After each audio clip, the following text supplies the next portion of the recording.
Hello to chapter 78 of Moby Dick by Herman Melville, and this chapter is titled Cistern and Buckets. Nimble as a cat, Tashtego mounts aloft, and without altering his erect posture, runs straight out upon the overhanging main-yard arm to the part where it exactly projects over the hoisted tun. He has carried with him a light tackle called a whip, consisting of only two parts, travelling through a single sheaved block. Securing this block so that it hangs down from the yard arm, he swings one end of the rope till it is caught and firmly held by a hand on the deck. Then, hand over hand down the other part, the Indian drops through the air till dexterously he lands on the summit of the head. There, still high elevated above the rest of the company, to whom he vivaciously cries, he seems some Turkish muezzin calling the good people to prayers from the top of a tower. A short-handled sharp spade being sent up to him, he diligently searches for the proper place to begin breaking into the tun. In this business he proceeds very heedfully, like a treasure hunter in some old house, sounding the walls to find where the gold is masoned in. By the time this cautious search is over, a stout iron-bound bucket precisely like a well bucket has been attached to one end of the whip, while the other end, being stretched across the deck, is there held by 2 or 3 alert hands. These last now hoist the bucket within grasp of the Indian, to whom another person has reached up a very long pole. Inserting this pole into the bucket, Tashtego downward guides the bucket into the tun, till it entirely disappears. Then, giving the word to the seaman at the whip, up comes the bucket again, all bubbling like a dairy maid's pail of new milk. Carefully lowered from its height, the full-freighted vessel is caught by an appointed hand and quickly emptied into a large tub. Then, remounting aloft, it again goes through the same round until the deep cistern will yield no more. Towards the end, Tashtego has to ram his long pole harder and deeper into the tun, until some 20 feet of the pole have gone down. Now, the people of the Pequod had been bailing some time in this way. Several tubs had been filled with the fragrant sperm, when all at once a queer accident happened.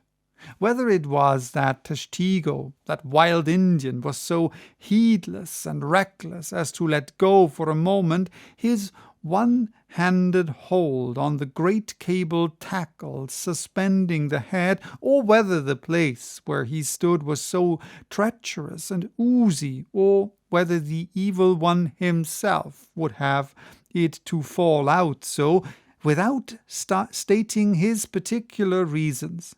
How it was exactly, there is no telling now, but on a sudden, as the 80th or 90th bucket came suckingly up, my God, poor Tashtego, like the twin reciprocating bucket in a veritable well, dropped head foremost down into this great tun of Heidelberg, and with a horrible, oily gurgling, went clean out of sight. "Man overboard!" cried Daggoo, who, amid the general consternation, first came to his senses. "Swing the bucket this way!" And putting one foot into it, so as the better to secure his slippery handhold on the whip itself, the hoisters ran him high up to the top of the head, almost before Tashtego could have reached its interior bottom. Meantime, there was a terrible tumult. Looking over the side, they saw the before lifeless head throbbing and heaving just below the surface of the sea, as if that moment seized with some momentous idea, whereas it was only the poor Indian, unconsciously revealing by those struggles the perilous depth to which he had sunk. At this instant, while Daggoo on the summit of the head was clearing the whip, which had somehow got foul of the great cutting tackles, a sharp cracking noise was heard, and to the unspeakable horror of all, one of the two enormous hooks suspending the head tore out, and with a vast vibration the enormous mass sideways swung, till the drunk ship reeled and shook as if smitten by an iceberg. The one remaining hook, upon which the entire strain now depended, seemed every instant to be on the point of giving way, an event still more likely from the violent motion of the head. "Come down! Come down!" yelled the seaman to Daggoo, but with one hand holding on to the heavy tackles, so that if the head should drop he would still remain suspended. The negro, having cleared the foul line, rammed down the bucket into the now collapsed well, meaning that the buried harpooner should grasp it and so be hoisted out. "In heaven's name, man!" cried Stubb. "Are you ramming home a cartridge there? Avast! How will that help him? Jamming that iron-bound bucket on top of his head? Avast, will you?" "Stand clear of tackle!" cried a voice, like the bursting of a rocket. Almost in the same instant, with a thunder boom, the enormous mass dropped into the sea like Niagara's Table Rock into the whirlpool. The suddenly relieved hull rolled away from it, so too far down her glittering copper, and all caught their breath as, half swinging, now over the sailor's head and now over the water, Daggoo, through a thick mist of spray, was dimly beheld clinging to the pendulous tackles, while poor, buried alive Tashtego was sinking utterly down to the bottom of the sea. But hardly had the blinding vapour cleared away when a naked figure, with a boarding sword in his hand, was for one swift moment seen hovering over the bulwarks. The next, a loud splash announced that my brave Queequeg had discovered to the rescue. One packed rush was made to the side, and every eye counted every ripple as moment followed moment, and no sign of either the sinker or the diver could be seen. Some hands now jumped into a boat alongside and pushed a little off from the ship. "Ha ha!" cried Daggoo all at once from his now quiet swinging perch overhead, and looking further up from the side, we saw an arm thrust upright from the blue waves, a sight strange to see, as an arm thrust forth from the grass over a grave. "Both! Both! It is both!" cried Daggoo again with a joyful shout, and soon after Queequeg was seen boldly striking out with one hand and with the other clutching the long hair of the Indian. Drawn into the waiting boat, they were quickly brought to the deck. But Tashtego was long in coming to, and Queequeg did not look very brisk. Now, how had this noble rescue been accomplished?